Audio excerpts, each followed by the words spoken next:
welcome back to lecture 3, where we are going to look at treatment of cancer.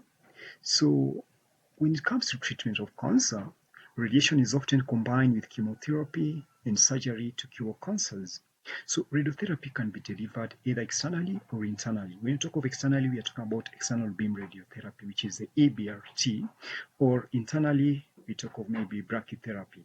So under external beam radiotherapy, which is the EBRT, this one is normally delivered using radiation. So for this case, the radiation source is normally located on the external part of the patient. You can see this is a linear accelerator machine, which is located on the outer side of the patient, and the patient is lying on the couch. So this couch has got 3 degrees of motion. That is, it can move laterally, it can move horizontally, it can also move vertically.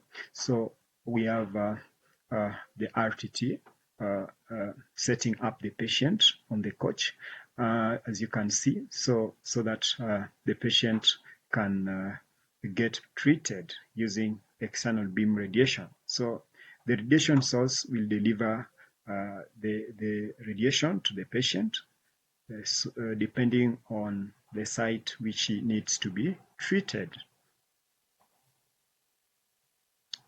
So for the internal radiation, which is also referred to as brachytherapy, this is whereby we have a seed implant which involves placing a radioactive source inside the patient. So like for example, this for a prostate case, a case of a male where we have to insert the ultrasound probe through the rectum. So this ultrasound probe will help in guiding us when placing the needle. So this is going to give us the image. Okay, we normally have an image formed somewhere where we are able to see how we place our needle. So this is a needle that is going to deliver the seed into the prostate so that this prostate can be cured. So for this case, we talk of prostate cancer. So we have also the catheter in the urethra. Okay, so we have templates which normally aid accurate placement of the seed.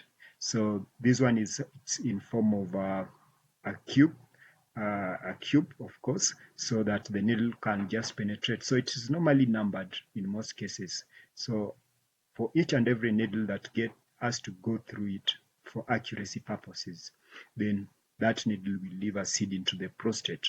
So these are normally performed under anesthesia so that the patient doesn't feel a lot of pain.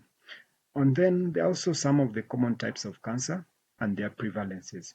So after familiarizing ourselves with the basic concepts of cancer, let's now delve into the commonly occurring forms of illness and also identify their prevalences.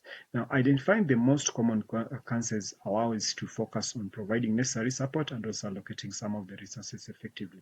So, for example, when you talk of breast cancer, so this breast cancer is among the most common cancer that is found in women.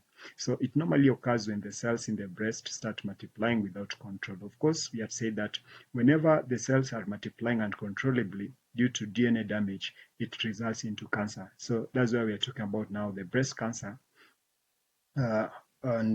Even though breast cancer mostly impacts women, men can also be diagnosed with it. So it is not only affecting women, though it is common with women, but even in men it can also occur. So although the occurrence in men is a bit lower compared to women. So early detection through regular screening can significantly improve the outcome and survival rates of the breast cancer. Otherwise, thank you for listening to my lectures. In our next lecture, we look at the common types of cancer and their prevalences again, the lung cancer and the rest that we have not looked at. So we'll only look at a few of them, not dwelling much into all types of cancer. Thank you so much. If you have any question, always do it at the comment section. Thank you.